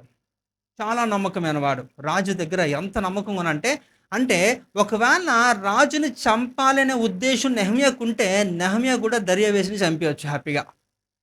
కానీ ఆయన ఎంతో నమ్మకత్వాన్ని కాపాడుకొని ఆయనకి కప్పు సాసరం అందించేవాడు. అంత దగ్గరగా ఉన్నాడు. పానదాయకుడిలాగా ఉన్నాడు ఒక విధంగా చెప్పాలంటే. ఎవరు? ఈ యొక్క నెహెమ్యా. ఈ నెహెమ్యా ఏం చేశారంటే రాజుతో మాట్లాడే, రాజా మరి మా దేశానికి మేము వెళ్ళాలనుకుంటున్నాం. ఎందుకంటే అక్కడ పట్టణం అంతా కూడా ప్రాకారం కూలిపోయింది. దేవుడు చూపించాడు. నేను ప్రార్థన చేసుకున్నాను. మరి నా ప్రజల్ని విడిపిస్తే నేను వారిని తీసుకొని నా యొక్క ప్రాంతానికి వెళ్ళిపోయి ఆ పట్టణాన్ని నేను బాగు చేసుకుంటాను అంటే, సరే వెళ్ళొచ్చు గానీ దానికి ఒక చిన్నది ఏంటంటే ఒక్కసారే వెళ్ళడానికి రూల్స్ ఒప్పుకోవు. నేను పంపిస్తాను. గుంపులు గుంపులుగా వెళ్ళండి అని చెప్పాడు. అలాగా 3 గుంపుల్ని చేశాడు. ఒకటి 2,300 ఒక గుంపు, 2,500 ఒక గుంపు, 3,200 ఒక గుంపు. అలా 3 గుంపులుగా చేసి ఒక్కొక్క గుంపుని పంపించాడు. ఎలాగా? ఒక్కొక్క గుంపుకి ఈయన నెహెమ్యా ఒక గుంపుకి, ఎజ్రా ఒక గుంపుకి నాయకత్వం వహించి వారందరిని కూడా బబులోను చెర నుంచి యెరూషలేము ప్రాంతానికి తీసుకొనెళ్లారు. ఇది స్టోరీ. మీరు కానీ నెహెమ్యా చదివితే మొత్తం అంతా కూడా మీకు ఇవన్నీ కూడా తెలుస్తది. వీళ్ళందరిని తీసుకొని వెళ్ళారు. తీసుకొని వెళ్ళిన తర్వాత ఇప్పుడు కూడా మనం కూడా మన ఇంట్లో ఏదైనా ఫంక్షన్ జరిగింది అనుకోండి, అది గృహప్రవేశమే అవ్వచ్చు. ఏం చేస్తారండి? ఏం చేస్తారు గృహప్రవేశం అయితే? మీరు క్రైస్తవులుగా ఉంటే ఏం చేస్తారు? దాని విధానం, కార్యక్రమాలు? కొబ్బరికాయ కొడతారా? ప్రార్థన పెట్టిస్తారు. ఎలా? సేవకులను పిలుస్తారు కదా! ఆ! మరి దేవునికి ఏం చేస్తారంటే కొన్ని యొక్క పాటలు పాడి దేవుణ్ణి స్తుతించి రిబ్బన్ కట్ చేసి లోపలంతా తిరిగి ఇవన్నీ మనకు తెలుసు. ఎందుకంటే మీరు కూడా అవన్నీ చూసారు. ఇప్పుడు కూడా ఏంటంటే ఇక్కడ ఈ ఎజ్రా అని పిలిచాడు. ఏమని? ఈ నెహెమయా ఏం చేశారంటే, అయ్యా మీరు వాక్యం చెప్పండి. మీరు వాక్యం చెప్పండి. మనం ఇదంతా చేద్దామని పట్టణ ప్రాకారం కట్టేశారండి. అయితే ఆ పట్టణ ప్రాకారం అద్భుతం అనమాట. 52 రోజుల్లో కట్టేశారు. చుట్టుపక్కలంతా కూడా శత్రువుల మధ్యలో. ఒక చేత్తో కత్తి పట్టుకొని, ఒక చేత్తో తాపీ పట్టుకొని. వారు చాలా అద్భుతంగా ఉంటది మీరు గాని చదివితే. చదవడానికి మీకు ఇష్టం ఉండదు. వినడమే ఇష్టం మీకు కదా! ఆ! కనుక మీరు ఆలోచించండి. మీరు ఈ నెహెమ్యా గ్రంథం 5 అధ్యాయం గురించి నేను ఒక వీడియో చేశాను. మన యూట్యూబ్‌లో ఉంటది. చూడండి. అందులో సన్బల్లాటు వారు ఇంకా ఎలా అయితే వారు కృంగదీశారో, వారందరినీ కూడా ఇబ్బంది పెట్టారో యూదులని, అవన్నీ కూడా డీటెయిల్‌గా ఎక్స్‌ప్లెయిన్ చేశాను. అంటే మీరు చదివితే మీకు కొంచెం నాలెడ్జ్ ఉంటది. ఇప్పుడు నేనే అన్నీ చెప్పాలంటే కొంచెం కష్టం. సమయం ఎక్కువైపోద్ది. అయితే ఇక్కడ విషయానికొస్తే ఈళ్ళేం చేశారంటే 52 రోజుల్లో ఆ పెద్ద పట్టణం ప్రాకారం కట్టేశారు. ఒక కాంపౌండ్ వాల్ కట్టారన్నమాట. అంటే ఇప్పుడు మీరు కాంపౌండ్ వాల్ అంటే ఇప్పుడు మీరిక్కడ తెలుసు కదా మీకు ఎంత మందం ఉండాలి అనేది. కాంపౌండ్ వాల్ ఎంత మందంతో కడతారు? 9 ఇంచెసా? 9 అడుగుల 9 అంగుళాల ఉంటదా? ఆ వెడల్పు ఉంటదంతా? మేబీ అంత ఉండొచ్చు. అది హైటు డిపెండ్స్ అన్నట్టు. ఉంటది. కానీ ఇక్కడ ఈళ్ళు కట్టిన ప్రాకారం ఎలా ఉంటదంటే, అదొక రోడ్‌లాగా అనమాట. ఎంత రోడ్డంటే, వెడల్పు ఎంతుంటదంటే, ఒక 6 గుర్రాలు పక్క పక్కన నుంచుంటే ఎంత వెడల్పుంటది, అంత వెడల్పులాగా కాంపౌండ్ వాల్ కట్టారట. 6 గుర్రాలన్నా నుంచోబెట్టొచ్చు, లేపోతే 3 ఏనుగులనన్నా నుంచోబెట్టొచ్చట. అంటే అంత పట్టణ ప్రాకారము ఎంత పటిష్టంగా, ఎంత వెడల్పుగా కట్టారంటే, అలా ఉండేవి ఆ రోజుల్లో. సో, ఇదంతా కూడా 52 రోజుల్లో శుభ్రంగా చకచకా కట్టేశారు. దేవుని సహాయం తీసుకొని, రాజు సహాయం తీసుకొని, ఎన్నో ఒక ఒత్తిడుల మధ్యలో ఇదంతా కూడా కట్టేశారు. కట్టేసి, ఇప్పుడు ఆ పట్టణ ప్రాకారాన్ని డెడికేట్ చేయాల, ప్రతిష్ఠించాలి. ఏం చేద్దామంటే ఇక్కడ ఈ నెహెమ్యా గురించి ఇక్కడ 12 గుమ్మాలుంటాయి. అది ఎప్పుడన్నా మనకు సమయం వచ్చినప్పుడు చెప్తాను. ప్రతి ఒక్క గుమ్మం దేనికి సాదృశ్యంగా ఉంది? ఎందుకు అన్ని గుమ్మాలున్నాయి? దానికి ఎందుకు అలా పేర్లు పెట్టారు? ఇవన్నీ కూడా మనం మాట్లాడదాం ఎప్పుడన్నా. అయితే నీటి గుమ్మం దగ్గర ఏం చేశారట, ఒక గుమ్మం పెట్టి, ఆ గుమ్మం పైకెక్కించారట. పైకెక్కించి అక్కడ ఏం చేశారట, ఈ నెహెమ్యా, ఎజ్రా వాక్యం చెప్పాడు. ఈ వాక్యం అయిపోయింది. ఇప్పుడు ఏం చేస్తారంటే ఆ గోడను ప్రతిష్ఠించాలి. ఆ గోడ మీదకి ఏం చేశారంటే ఒక 12 మందిని క్వైర్‌ని 12 మంది క్వైర్‌ని 6గా అంటే 2గా గుంపులుగా చేసి, ఒక గుంపుకి ఎవరు? నెహెమ్యా, ఒక గుంపుకి ఎజ్రా. ఒకవైపు ఎక్కించి గోడ పైకెక్కించి, ఒకవైపు నుంచి ఒకళ్ళు పాటలు పాడుకొని వాళ్ళందరూ వాయిద్యాలు వాయించుకుంటూ ఆషాపు కూడా తెలుసు కదా మీకు? కీర్తనలో ఉంటాడు. కీర్తనకారుడు. అంటే కీర్తనలు కూడా రాసాడు. ఆయన కూడా ఆషాపు కీర్తనలున్నాయి. కనుక ఆయన కూడా చీఫ్ మ్యూజిషియన్ అనమాట. అంటే మంచి మ్యూజిక్ డైరెక్టర్. ఎవరు? దావీదు కాలంలో కూడా పనిచేశాడు ఆయన. సో, ఆయన్ని కూడా పెట్టి ఈళ్ళందరూ కూడా 12 మందిని 6 గుంపులుగా చేసి, ఒక గుంపు ఒక నాయకత్వాన్ని ఎజ్రా చేస్తే, ఒకదాన్ని నెహెమ్యా చేస్తూ, ఇరువైపుల వైపు కూడా ఆ గోడ మీద నుంచి అలా పాడుకొనొస్తున్నారు. ఆ పాడుకొని వచ్చేదే ఈ యొక్క నెహెమ్యా 12 అధ్యాయం బ్యాక్‌గ్రౌండు 147 కీర్తనలో రాశారు. అది దాని స్టోరీ. ఇప్పుడు చూద్దాం. ఇప్పుడు ఏం చేశారట, ఆ 12 మంది కూడా పాటలు పాడుకొని వస్తున్నప్పుడు మీరిప్పుడు చదవండి 147 కీర్తన నెమ్మదిగా మీరు చదివితే విషయం అర్థమైపోద్ది. మన దేవునికి స్తోత్రగానము చేయుట మంచిది, అది మనోహరము. స్తోత్రము చేయుట ఒప్పిదము. యెహోవాయే యెరూషలేమును కట్టువాడు, చెదరిన ఇశ్రాయేలీయులను పోగు చేయువాడు. గుండె చెదిరిన వారిని ఆయన బాగు చేయువాడు, వారి గాయములు కట్టువాడు. నక్షత్రముల సంఖ్యను ఆయన నియమించియున్నాడు. చాలమ్మా. మీరు నెమ్మదిగా మీరు తర్వాత చదువుకోండి. అందులో 20 వచనాలు ఉన్నాయి కదా! అది 3 భాగాలు చేద్దాం. అయితే ఈ ముందు మీరు 1, 2 అలా చదువుతున్నప్పుడు మీరు సరిగ్గా దాని మీద దృష్టి పెడితే అవి ఎలా ఉంటాయంటే, ఒకళ్ళు ఒక దాని గురించి ఒక మాటలు మాట్లాడుతున్నప్పుడు దానికి రెస్పాన్స్ ఒక ఆన్సర్‌గా ఇంకొకళ్ళు రెండో వచనంలో మాట్లాడుతుంటారన్నమాట. ఇలా మాట్లాడుతుంటే ఆయన అవును కదా! అని అలా మాట్లాడుతా ఉంటారు. అంటే దీనికి ఇంకా మీకు అర్థం అవ్వడానికి బుర్రకథలు విన్నారా? చూసారా? చూసారా బుర్రకథలు? ఓల్డ్ డేస్‌లోని ఇప్పుడు లేవేమో మేబీ ఇప్పుడు కూడా ఉంటాయి. ఊర్లో ఎక్కడ ఉండొచ్చు. ఆ! వాళ్ళేం జేస్తారంటే, మెయిన్ ఒకడుంటాడు. ఆడి పక్కన ఇద్దరుంటారు కదా! వాడేదో చెప్తా ఉంటాడు. అదేదో స్టోరీ నరేట్ చేస్తా ఉంటాడు. ఈళ్ళిద్దరు పక్కన ఏం జేస్తారు? ఏమంటారాళ్ళు? అంటే వాళ్ళు గూడా ఏంటంట అగ్రీమెంట్ అనమాట. ఏకీవిస్తా ఉంటారు. వాడు చెప్పింది అవును, అవును, అవును అని అలా మాట్లాడుతా ఉంటారనమాట. అదే ఇక్కడ ఇలా జరుగుతుందనమాట. ఈవెను మీరు గాని గమనించండి, ప్రకటన గ్రంథంలో మనకి అక్కడ 6 అధ్యాయంలో, అలాగే యెషయా గ్రంథం 6 అధ్యాయంలో శరాపుల గురించి మాట్లాడుతూ, అక్కడ గూడా పరలోకంలో కూడా ఎలా ఉంటదంటే, దూతలు దేవుడిని ఆరాధించే క్రమం గూడా ఇదేనట. దూతలు కూడా ఏం చేస్తాయంట, దూతలు దేవుడిని ఆరాధిస్తున్నప్పుడు, "నువ్వు మహాబలాఢ్యుడివి, పరాక్రమశాలి, పరిశుద్ధుడివి" అంటే అవును అని చెప్పి ఇంకొక దూత దానికి రెస్పాన్స్‌గా ఇంకొక మాట మాట్లాడుతా ఉంటదట. అంటే ఇది ఎదురు బెదురుగా వాళ్ళేంటట, వాళ్ళు చర్య జరుగుతా ఉంటది. ఆళ్ళు మాట్లాడుతా ఉంటారు. అంటే ఎప్పుడు మాట్లాడతారంటే మళ్ళా చెప్తున్నాను. ఇందాకల మనకి ప్రత్యక్షత వస్తే తప్ప మనం మాట్లాడలేం. అంటే దేవుని గురించి మనకు అనుభవం ఉండాలి. అనుభవం ఉండాలంటే నీకు సంబంధం ఉండాలి కదా! సంబంధం లేకుండా ప్రత్యక్షత రాదు కదా! ఈ ప్రత్యక్షత రావాలంటే స్పందించే గుణం ఉండాలి. ఇయన్నీ గూడా ఒక యూనిఫార్మ్‌గా ఉంటాయి ఎప్పుడు గూడా. కనుక ఇవన్నీ గూడా ఆటోమేటిక్‌గా జరుగుతా ఉంటాయన్నమాట. సో, దేవుణ్ణి ఆరాధించేటప్పుడు ఇయన్నీ గూడా కామన్‌గా మనం తీసుకోవాల్సింది. ఇప్పుడు మనం 3 భాగాలు చేద్దాం. 147వ కీర్తనలో 1-6 వచనాలు మనం చూస్తే ఇగోండి ఒకసారి చూడండి అక్కడ. 147వ కీర్తనలో 20 వచనాలుంటే అది 3 భాగాలు చేస్తున్నాం మనం. మొదటి యొక్క వచనాలు 1-6 ఏంటంటే, బంధకాల్లో ఉన్న వారిని దేవుడు బయటకు తెచ్చాడు. వాటి యొక్క సారాంశం సమ్మరీ అంతా గూడా. అంటే ఈజీగా అర్థమైపోద్దని. రెండోదేంటంటే 7-13 వచనాల్లో ఉన్న బాధల్లో ఉన్న వారినందరిని కూడా దేవుడు బలపరిచాడట. నెక్స్ట్ 14-20 వచనాలు చూస్తే భయపడుతున్న వాటికి దేవుడు భద్రతనిచ్చాడు. వీళ్ళంతా గూడా. వాళ్ళందరినీ కూడా దేవుడు ఏం చేశారట? వివిధ రకాలుగా అంటే మన దేవుడు ఎలాంటి వాడో మనం తెలుసుకోవాలి. మన కొరకు ఆయన ఎంతటి యొక్క గొప్ప కార్యాలు చేస్తున్నాడో మనం తెలుసుకోవాలి. ఆయన గురించి తెలుసుకున్నవాడు ఎవ్వడు కూడా మౌనంగా ఉండడు. మౌనంగా ఉంటున్నాడంటే వాడు వేషధారణ అవ్వాలి, లేకపోతే వాడికి సంబంధం లేదు, ప్రత్యక్షత లేదు, స్పందించే గుణం అంతకండా లేదు. అందుకని ఆరాధనలో ఎవరు కూడా మౌనంగా ఉండరండి నాకు తెలిసి. మళ్ళా చెబుతాను, నిజమైన ఆరాధికులు అనండి కదా! మనం అందరం కూడా నిజ క్రైస్తవులమా? క్రైస్తవులమా? ఇది కొంచెం చెప్పడం కష్టమవుద్ది గానీ కొంచెం ఆలోచించుకొని చెప్పండి. కనుక నిజమైన ఆరాధకులే దేవునికి కావాలంటున్నాడు. ఒక కండిషన్ పెట్టాడు. ఆయన ఆరాధించేవారు ఆత్మతోనూ, సత్యముతోనూ ఆరాధించాలి. కనుక ఆరాధన చాలా చాలా ప్రాముఖ్యము. ఆరాధన క్రమాన్ని మనం నేర్చుకోవాలి.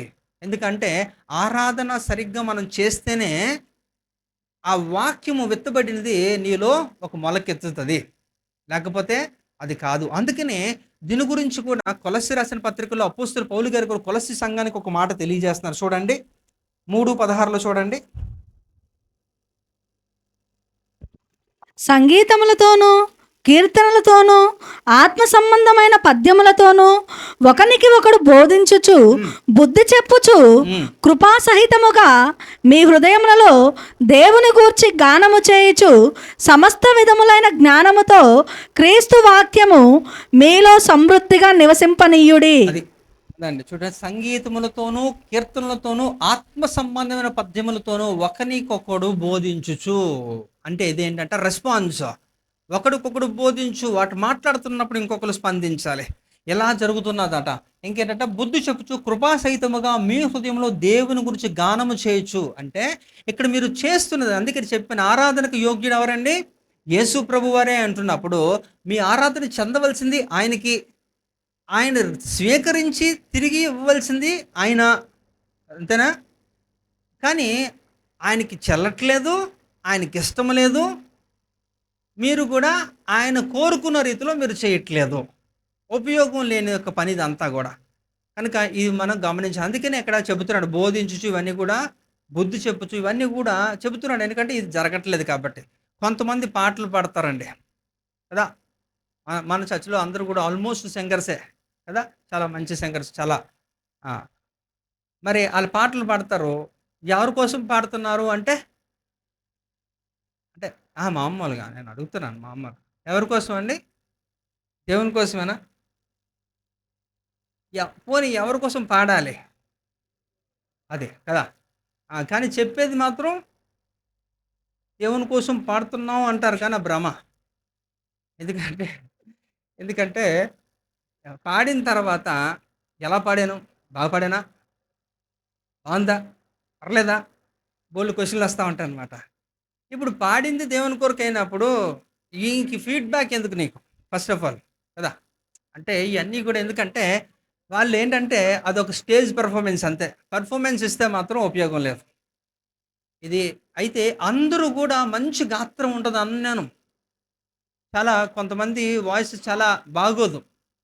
కానీ మీరు ఆత్మతోనూ, సత్యముతోనూ ఆరాధిస్తున్నప్పుడు ఆ క్రమాలు, ఆ విధానాలు, ఆ ట్రిపుల్ ఆర్ ఇవన్నీ పెట్టుకొని చేస్తే మీ వాయిస్ ఎలాగున్నా సరే దేవునికి వినసొంపుగా ఉంటది. హల్లెలూయా! కాబట్టి మీరెవ్వరిని ఫీడ్‌బ్యాక్ తీసుకోవసరం లేదు. ఓకే. ఆ! మీ హృదయంలో ఉన్నది సంపూర్ణముగా ఆ భావాన్ని హృదయ అంతరంగములో నుంచి వ్యక్తీకరించాలి కదా! అది చేస్తే చాలు తప్ప ఇంక నో మోర్ టేకింగ్ ఫీడ్‌బ్యాక్స్. కాబట్టి ఇది గుర్తుపెట్టుకోవాలి. కాబట్టి ఇక్కడ 52 రోజుల్లో ఈ నెహెమ్యా ఏం చేశాడట? కట్టేశాడు. ఆ ప్రాకారము కట్టేశాడు. అయితే కట్టడానికి వాస్తవంగా ఇప్పుడు బానిస చెరలో ఉంటున్నవాడు వెనక్కొచ్చి ఇంతమందిని పెట్టుకొని అంత పెద్ద ప్రాజెక్ట్ చేయాలంటే ఎన్ని కోట్లవుద్దండి? ఇప్పుడు మీరు ఆలోచించండి. ఈ యొక్క రిటర్నింగ్ వాల్ కట్టడానికి 100 క్రోర్స్ శాంక్షన్ చేశారు గదా! జగన్ గవర్నమెంట్‌లో. 100,00,00,000 అన్నారు. ఈ రిటర్నింగ్ వాల్ ప్రాజెక్టు. అంతకి ఇంక ఎక్కువయిందో లేదో నాకు తెలీదు గానీ అందుకే చెప్తున్నా అంటే కామన్ ఒకటి ఆలోచించండి. గవర్నమెంట్ ఉంది, నడిపిస్తుంది, గవర్నమెంట్ శాంక్షన్ చేస్తుందన్నప్పుడు ఓకే. కానీ ఇప్పుడు వీళ్ళందరూ కూడా బానిస చెరలో ఉన్నారు. డబ్బు లేదు. అసలు ఏమీ లేదు. మ్యాన్ పవర్ అయితే ఉందంతే. ఏమీ లేదు. ఎలా కట్టారు? ఒకసారి ఆలోచించారా? It's impossible. కానీ వాళ్ళని దేవుడు తీసుకొచ్చాడు. దేవుడే చేయించాడు. దేవుడే కట్టాడు. హల్లెలూయా! దేవుడే అన్నీ సమకూర్చాడు. విచిత్రం ఏంటంటే, రాజే చాలా సపోర్ట్ చేశాడు. వాళ్ళకి కావాల్సిన ఐటెమ్స్ అన్నీ గూడా, ఆళ్ళకి కావాల్సిన కాంక్రీట్ బ్లాక్స్ అన్నీ గూడా ఆ రాజు ఆయనకి సహాయం జేస్తే నెహెమ్యా వీళ్ళంతా గూడా పైనరింగ్ చేసుకుంటూ నీట్‌గా కట్టేశారు. అంటే ఇక్కడ కట్టువాడు ఎవరు అంటే దేవుడే. అది గుర్తుపెట్టుకోవాలి. 127వ కీర్తనలో కూడా ఉంటది కదా! చదువుతారా? ఆ! చదవాలి. యెహోవా ఇల్లు కట్టించని ఎడల దాని కట్టువారి ప్రయాస వ్యర్థమే. యెహోవా పట్టణమును కాపాడని ఎడల దాని కావలి కాయువారు మేలుకొని ఉండుట వ్యర్థమే. అర్థమైపోయిందండి స్టోరీ? అంటే గోడను కట్టాలన్నా, ఇల్లుని కట్టాలన్నా, నిన్ను కట్టాలన్నా, నన్ను కట్టాలన్నా దేవుడే. హల్లెలూయా! కదా! కట్టువాడు ఆయన. కదా! నీ పొజిషన్ కట్టాలన్నా ఆయన. కాబట్టి ఇక్కడ దేవుడు కల్పించుకోకపోతే ఏది జరగలేదు అక్కడ. కదా! కనుక ఇప్పుడు దేవుడు కడితే గర్వం ఉండదు. దేవుడు కడితే కాంపిటీషన్ ఉండదు. కానీ నువ్వు కట్టుకుంటే ఎలా కట్టాను? ఎలా పాడాను? ఇలా ఉంటాయన్నమాట. కనుక you should be very aware of it. కాబట్టి ఇది అంటే మిమ్మల్ని ఎవరిని నేను పాయింట్ ఔట్ చేయట్లేదు. వాస్తవాలు చెప్తున్నాను. ఇది జరుగుతుంది కాబట్టి. కనుక దేవుడు కట్టాడు కాబట్టి అంతమంది జనాలు ఉంటున్నా ఒక్కడికి గర్వం లేదు. నెహెమ్యా కూడా గర్వపడిపోలేదు. అబ్బా! 52 రోజులు కట్టాను. ఈ యొక్క నెహెమ్యా ఇన్స్పిరేషన్ స్టోరీ తీసుకొని కల్వరి సతీష్ కట్టేసాడు కదా! కదా! ఎవరు సపోర్ట్ చేశారో మనకందరికీ తెలుసు. అవన్నీ ఇంక నేను పేర్లు తీస్తే బాధపడతారేమో. ఇక్కడ కూడా కొంతమంది ఫ్యాన్స్ ఉంటారు ఆళ్ళకి. కాబట్టి నేను పట్టించుకోను గానీ, ఇక్కడ మీరు అర్థం చేసుకోండి దేవుడు కట్టాలి ఎవరినన్నా. దేవుడు కడితే గర్వం ఉండదు. మనిషి కడితే గర్వం వస్తది. ఇక్కడ నెహెమ్యా కట్టాడు గానీ, ఆయన గర్వపడకపోవడం కారణం ఏంటి? దేవుడు కట్టాడు కాబట్టి. ఆయన ఏం చెప్పాడో ఆయన అలా చేసుకొని ఎళ్ళిపోయాడు. కాబట్టి మన జీవితాలను కూడా ఎవరు కట్టాలి ఇప్పుడు? కట్టాలంటే మీరెక్కడికి రావాలి? మీకు నచ్చినప్పుడు రావాలా ఇక్కడికి? ఎప్పుడొస్తారు? 12, 12:30 కొంతమంది ఏంటంటే పావుతూకు 1 గంటకి చెమటలు పట్టేస్తుంటే పరిగెత్తి పరిగెత్తి వచ్చేస్తుంటాడు. ఎందుకు? ఎందుకు? అప్పటికి అంతా కూడా ఆల్మోస్ట్ అయిపోతూ ఉంటది. ఎంత టెన్షనో కదా! ఎన్నో వేల కిలోమీటర్లు ఉంది కదా! ఇక్కడ. చుట్టుపక్కలే కదా ఉంటారు అందరూ గూడాన. ఏమన్నా అంటే బాధ. మీరు గుర్తుపెట్టుకోండి, నేనేమి మిమ్మల్ని క్రిటిసైజ్ చేయట్లేదు గానీ, ఉన్న వాస్తవాలు మాట్లాడుతున్నాను. కనుక దయచేసి వినండి. ఇక్కడ దేవుడు నిజమైన ఆరాధికులు కోరుకుంటున్నాడు.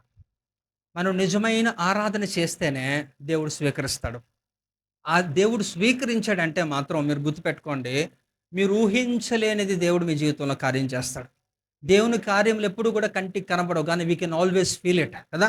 మనం ఎప్పుడు కూడా దాన్ని అనుభవించగలుగుతాం. ఇక్కడున్న వారందరూ కూడా ఒకప్పుడు అంతే. అవునా కాదా? అందరూ దేవుని కార్యములను అనుభవించారు. ఈ రోజుల్లో ఎందుకు మీరు అనుభవించలేకపోతున్నారో కారణం మీకే తెలుసు. కనుక ఇక్కడ మొట్టమొదటి యొక్క స్త్రీలలో ఆరాధికురాలు ఎవరంటే అమెరికన్ ఒక ఆమె క్యాథరిన్ కొల్మున్ అని. ఆమె ఎంతగా ఆరాధించిందంటే దేవుడిని, ఆ టైంలో ఆల్మోస్ట్ లైక్ 1907లో తను పుట్టింది. 1976 ఫిబ్రవరి 20వ తారీఖున తను చనిపోయింది. అద్భుతంగా ఎన్ని ఆశ్చర్యమైన కార్యములంటే, ఇప్పుడు మనకి ప్రపంచంలో ప్రఖ్యాతిగాంచినాక ప్రసంగికుడు లేకపోతే ఒక ఎవాంజలిస్ట్ అనుకోవచ్చు. ఎవరు? బెనిహీన్ అనే పేరు విన్నారా? అతను ఎలా రక్షించబడ్డాడు? ఈ క్యాథరిన్ కుల్మున్ అనే ఒక ఆరాధికురాలు తను వర్షిప్ చేస్తున్నప్పుడు హి వాజ్ అనాయింటెడ్. ఆ అనాయింటింగ్ తన మీదకొచ్చి అప్పుడు రక్షణలోకొచ్చిన వ్యక్తి ఆయన ఎంతగా ప్రపంచాన్ని ఒక వరకు ఊపాడో లేదో మీకు తెలుసు కదా! అంటే మొట్టమొదటి ఆరాధికురాలు ఎవరట? ఈ యొక్క మనకి తెలిసిన దాంట్లో ఈ క్యాథరిన్ కుల్మున్ అనే ఒక ఆవిడ. మరి బైబిల్‌లో మిరియామ్. మరి ఎర్ర సముద్రాన్ని 2 పాయలుగా దేవుడు చేసిన తర్వాత ఆ ఇశ్రాయేలు ప్రజలు స్త్రీలందరిని కూడా ఒక పోగేసుకొని అందరిని కూడా దాటడానికి వెళ్తున్నప్పుడు ఆ కంజర్లతోని అవన్నీ కూడా తీసుకొని ఎంతో ఘనంగా ఏంటట దేవుణ్ణి ఆరాధన చేసుకుంటూ ఆ వాయిద్యాలు వాయించుకుంటూ తీసుకొని వెళ్ళింది. సో మీరు తెలుసుకోవాల్సింది ఏంటంటే ఆరాధనలో ఏం జరుగుతుందో తెలుసా? ఇప్పుడు మనం చేసిన ప్రతీది కూడా ఇప్పుడు మీరు చేస్తున్నది చిన్న పనన్నా సరే దేవుని నిమిత్తం మీరు చేస్తే దానికి ప్రతిఫలం ఉంటుందండి. అందుకనే 1 కొరింథీ పత్రిక 15వ అధ్యాయం 58వ వచనంలో ఏముందట? ప్రభువునందు ప్రయాసము వ్యర్థము కాదు. ఏదన్నా ఇప్పుడు కేవలం ప్రసంగం చేస్తేనే వారు గొప్ప అని కాదండి. ఇక్కడ సంఘాన్ని చక్కగా వచ్చి చూసుకుంటూ, చక్కగా నీట్‌గా తుడిచి, ఇక్కడ కుర్చీలేసి దీన్ని బాగు చేస్తున్న వారికి కూడా అంతే ఆశీర్వాదం ఉంటది. వారి యొక్క సమర్పణ, వారి యొక్క సామర్థ్యతను బట్టి దేవుడు వారిని ఆశీర్వాదం ఇస్తాడు. కనుక ఇక్కడ మీరు ఆలోచించవలసింది ఏంటంటే, మనం చేసిన ప్రతిదానికి ప్రతిఫలం ఉందంటున్నప్పుడు ఖచ్చితంగా మన భక్తికి కూడా దేవుడు మనకి జీతం ఇవ్వాలి కదా! ఇస్తాడా లేదా? అలాగే ఇప్పుడు ఆరాధన గురించి మాట్లాడుతున్నప్పుడు ఆరాధనలో కూడా మనకి కొన్ని బెనిఫిట్స్ ఉన్నాయి. అందులో కూడా కొన్ని త్వరగా మనం చూద్దాం. చూద్దామా? ఆ! చూడండి, మొట్టమొదటిది ఏంటట? ఆరాధనలో మనకొచ్చే లాభాలు, బెనిఫిట్స్ ఏంటట? బంధకములు విడిపోతాయట అండి.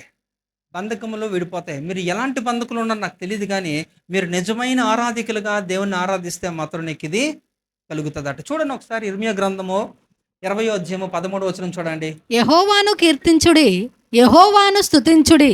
దుష్టుల చేతిలో నుండి దరిద్రుని ప్రాణమును ఆయనే విడిపించుచున్నాడు. కదండి!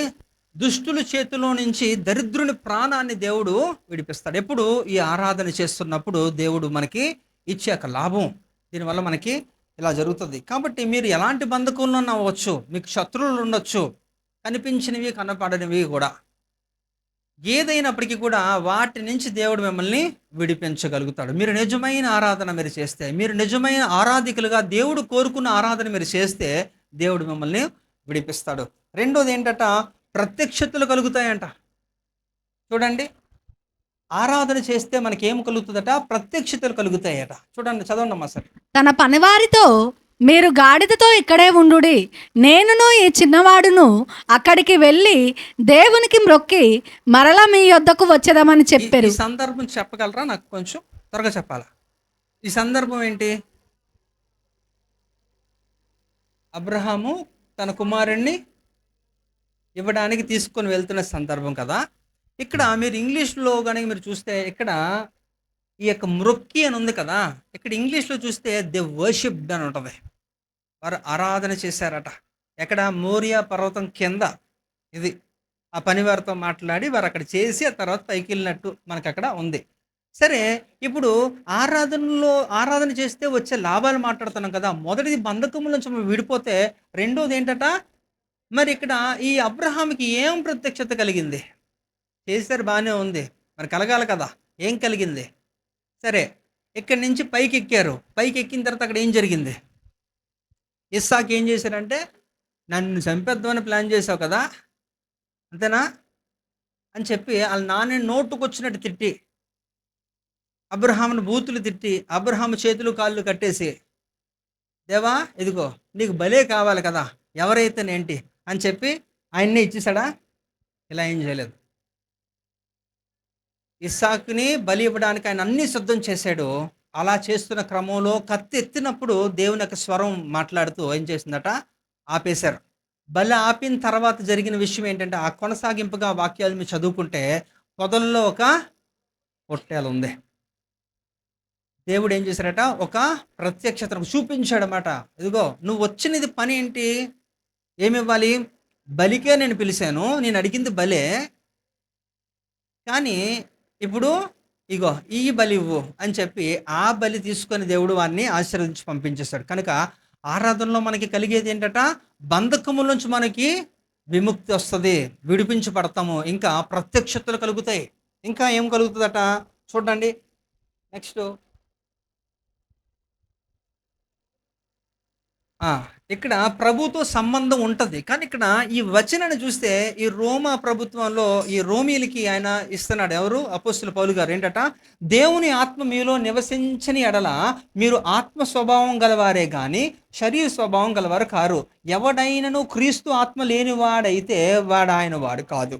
అంటే ఎవరైతే ఆత్మ చేత నడిపించబడట్లేదో వారిని దేవుడు ఎంత మాత్రమూ ఎంటర్‌టైన్ చేయడు.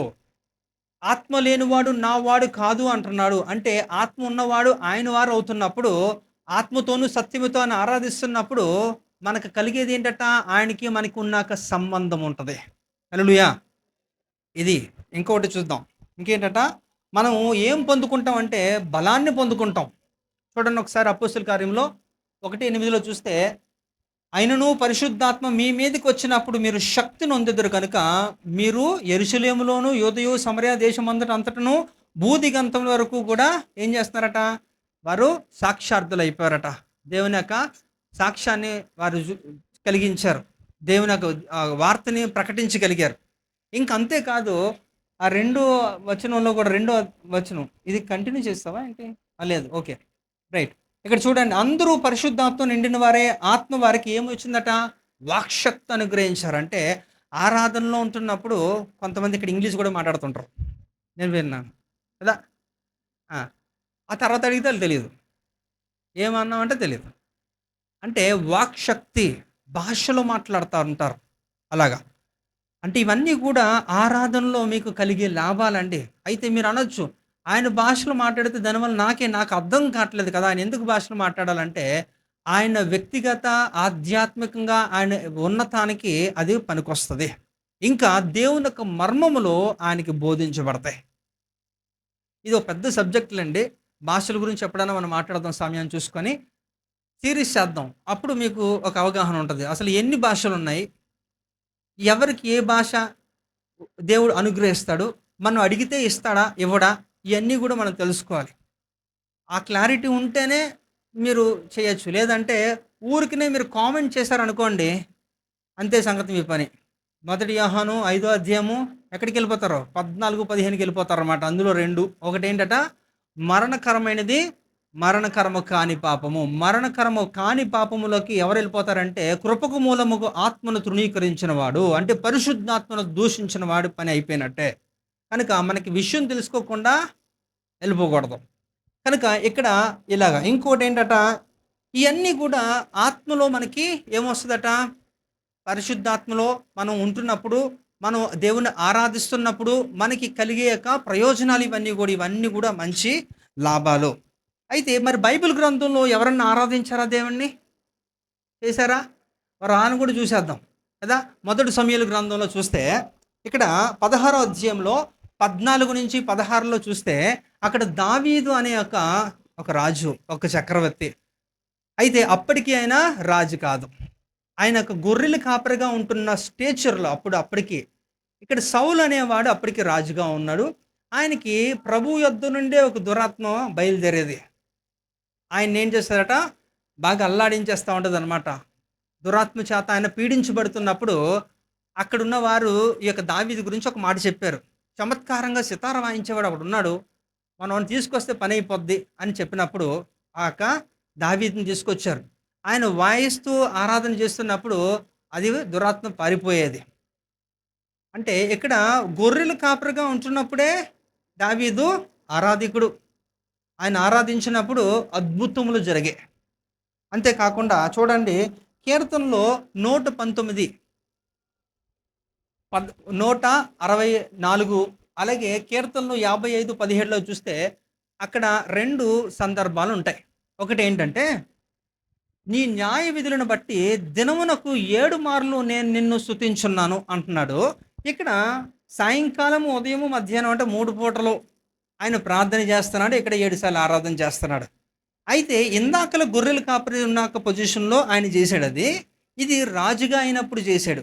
ఇప్పుడు నా ప్రశ్న ఏంటంటే, ఒక దేశానికి రాజుగా ఉంటున్నప్పుడు 12 గోత్రాల్ని ఒక్కటి పాలిస్తున్నప్పుడు, నిరంతరము కూడా యుద్ధాలు చేస్తున్నప్పుడు, క్షణం తీరిక లేనప్పుడు ఎంత బిజీగా ఉంటారండి. చాలా టెన్షన్స్ ఉంటాయి కదా, చాలా బిజీగా ఉంటారు. In spite of all is busy షెడ్యూల్లో కూడా ఎస్ డన్ 7 times వర్షిప్ చేశారట. 3 సార్లు ఏం చేశారు, ప్రార్థన చేశారట. అయితే ఇప్పుడు నా ప్రశ్న, మీరు ఎన్నిసార్లు ఆరాధన చేస్తారు, ఎన్నిసార్లు మీరు ప్రార్థన చేస్తున్నారు? నేను దావీదు కంటే బిజీ అంటారేమో, అలా అంటారేమో కదా. కనుక ఆలోచించండి, ఆయన రాజు చక్రవర్తిగా ఉంటూ అంత ప్రెషర్లో కూడా ఆయన దేవునికి సమయాన్ని ఇవ్వగలిగాడు. కనుకనే ఆయన చరిత్రలో నిలిచిపోయాడు.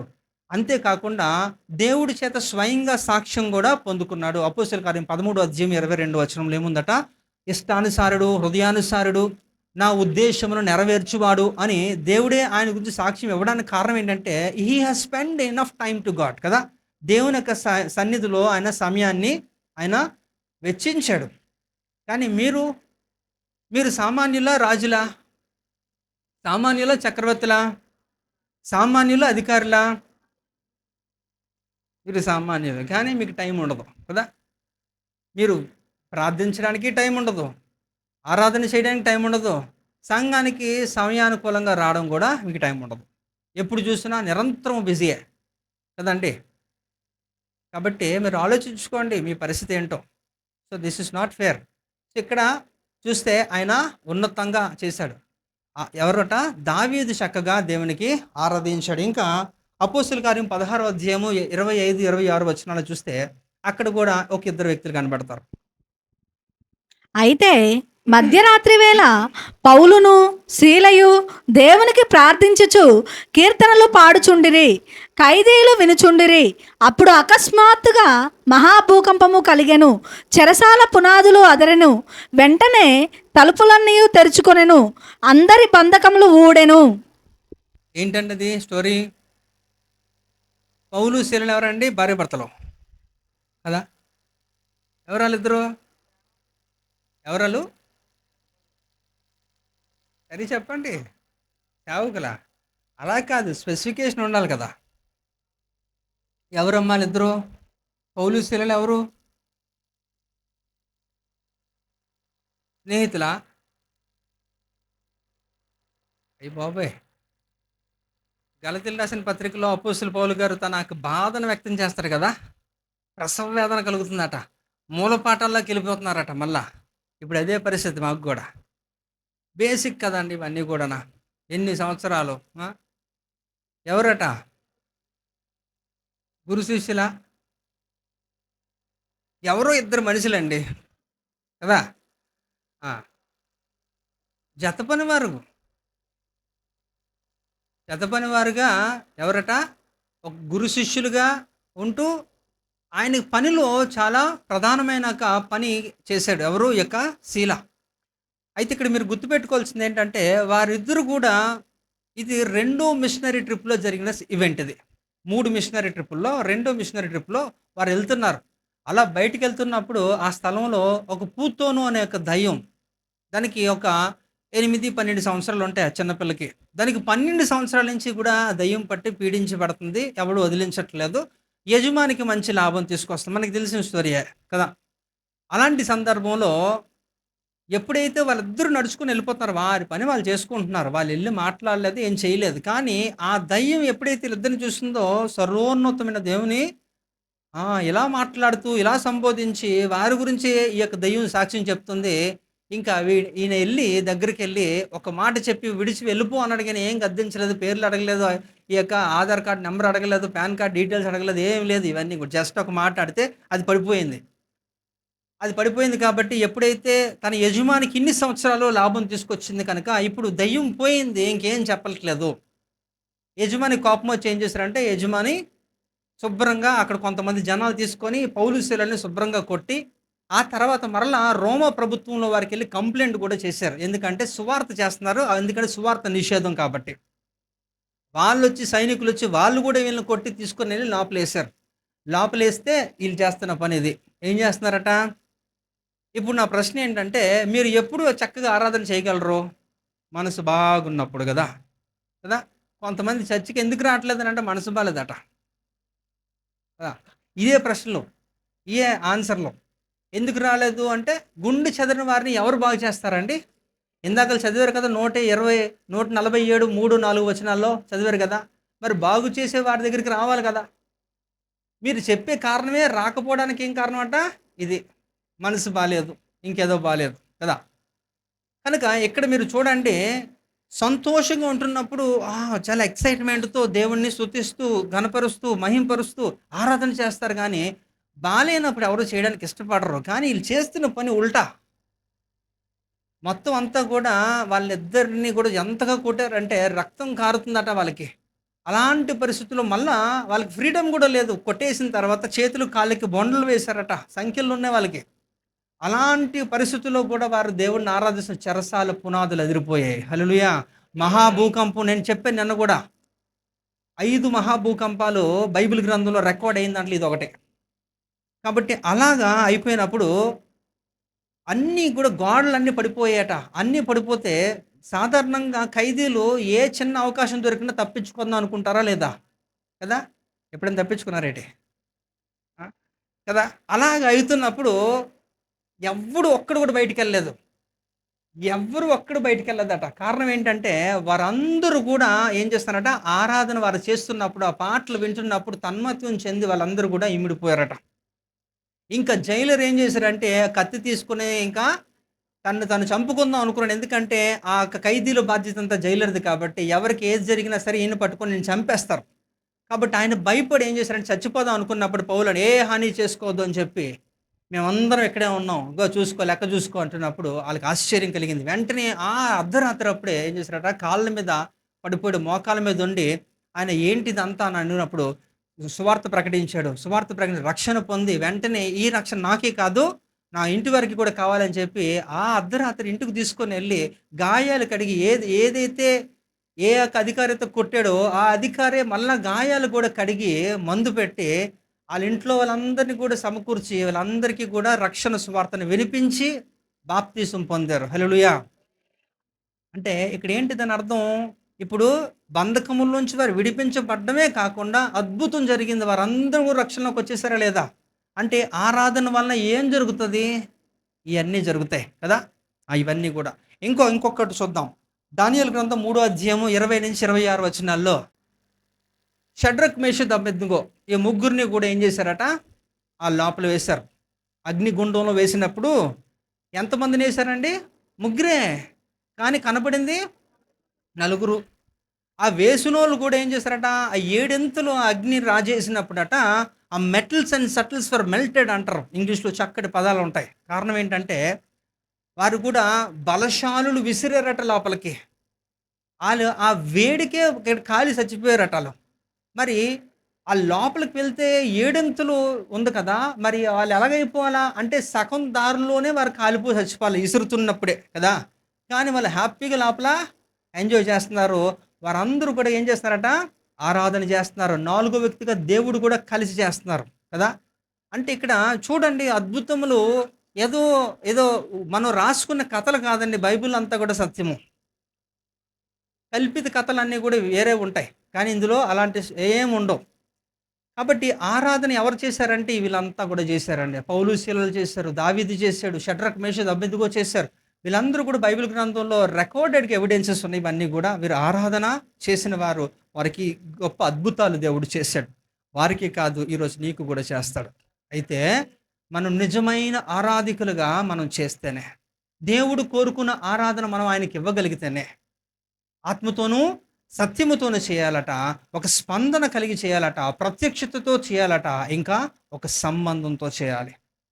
ఈ మూడు కూడా మనకు లోపిస్తే నీ ఆరాధన ఒక గోల అంతే. చెప్పండి మీ పక్కోడికి గోల అని. అదే ఎక్కడ మనం ఆరాధన చేయాలండి? చెప్పండి, ఎక్కడ ఆరాధన చేయాలి? ఆరాధన ఎక్కడ చేయాలి అంటే ఇవేవి బేసిక్స్ తెలుసుకోకుండా ఇన్ని సంవత్సరాలు చేస్తున్నారన్నమాట. అంతే కదా మరి. ఎక్కడ ఆరాధన చేయాలి? చర్చిలోనా? అయ్యో! మీరు అలా అంటే అంత పబ్లిక్‌గా మీరు అలా మాట అనకూడదు. ఎందుకంటే ఇప్పుడు దానికో లింక్ ఉంది. ఆ! జాన్ గారు చెప్పండి, ఎక్కడ ఆరాధన చేయాలి? మీరే కదా రాశారు 4వ అధ్యాయంలో. ఆ! చెప్పండి. సరే నేను చెప్పేస్తా, టైం అయిపోతుంది. ఓకే. సో ఒకసారి చూద్దాం. ద్వితీయోపదేశ కాండము 12వ అధ్యాయము 5వ వచనం. మీ దేవుడైన యెహోవా మీ సమస్త గోత్రములలో తమ నామమును స్థాపించుకొనుటకు నివాస స్థానంగా ఏర్పరచుకొను స్థలమును వెదకి అక్కడే యాత్రలు చేయుచుండవలెను. చూసారా? ఒక స్థలము నియమించబడింది. ఒక స్పెసిఫిక్ ప్లేస్‌లోనే మనం చేయాలి. అది సినగోగ్స్, అది సంఘము, చర్చు అనేది ఒకటి మనం చేసుకున్నప్పుడు ఒక ప్రత్యేకమైన దానికంటూ ఒక ప్రత్యేకత, పరిశుద్ధత ఉండాలి. ఎందుకు నేను చెప్తున్నానంటే ఎక్కడ పడితే అక్కడ మనం చేయలేం. రోడ్డు మీద మనం ఆరాధన చేయలేం. ఎందుకు చేయలేమంటే మత్తయి సువార్త 6వ అధ్యాయం చదువుకోవాలి మీరు. ఓకే. చాలా క్లారిటీగా చెప్తున్నాడు. అలాగని మీరు బాత్రూంలోకి వెళ్ళి ఆరాధన చేయకూడదు. ఎందుకు చేయకూడదు అనేసి అంటే ఇక్కడ కూడా చూద్దాం. ఏంటట? నిర్గమకాండం 20వ అధ్యాయము 7వ వచనం చదవండి. అది కూడా ఆజ్ఞ కదా. చదవమ్మా. నీ దేవుడైన యెహోవా నామమును వ్యర్థముగా ఉచ్చరింపకూడదు. యెహోవా తన నామమును వ్యర్థముగా నుచ్చరింపు వారిని నిర్దోషిగా ఎంచడు. అదండి. అంటే ఆరాధన మంచిదే, అది స్థలం మంచిది కాలేనప్పుడు దేవుడు అంగీకరించడు. ఎందుకంటే దానికి ఒక సెరెనిటీ ఇవ్వాలి. అందుకని పైన నియమించబడినది ఒక స్థలాన్ని దేవుడు నియమించాడు. మోషే ప్రత్యక్షపు గుడారానికి ఒక ప్రత్యేకత ఉంది కదా. కొన్ని విధి విధానాలు దేవుడు మనకి చెప్పినప్పుడు అది మనం పాటించాలి కదా. వ్యర్థమైన స్థలాల్లో దేవుణ్ణి హల్లెలూయా అనకూడదు. దేవుణ్ణి అలా చేస్తే కూడా వాడు కొట్టివేయబడతాడట. కనుక ఇవన్నీ కూడా క్రమశిక్షణ చర్యలు, జాగ్రత్త. కనుక ఎందుకంటే మన దేవునికి ఉన్నాక విశేషమైన గుణం ఏంటో తెలుసా? ఆయనకి చాలా ఉన్నాయి, గుణాలు ఉన్నాయి. కానీ అత్యధికంగా ఎప్పుడు కూడా ప్రబలితం ఉంటుంది ఎప్పుడు కూడా ఏదంటే పరిశుద్ధత. మన దేవుడు ఎంత పరిశుద్ధుడో ఒక్క వచనం చూపి నేను మానేస్తాను. మన దేవుడు ఎంత పరిశుద్ధుడో ఒకే ఒక్క వచనం చూపిస్తాను నేను. ఇప్పుడు ఆ చూపించక ముందు ఒక ప్రశ్న ఏంటంటే, పరలోకములో అన్నీ పరిశుద్ధమైనవి ఉంటాయా, ఉండవా? సరిగ్గా ఆలోచించుకొని చెప్పాలి. ఉండవా?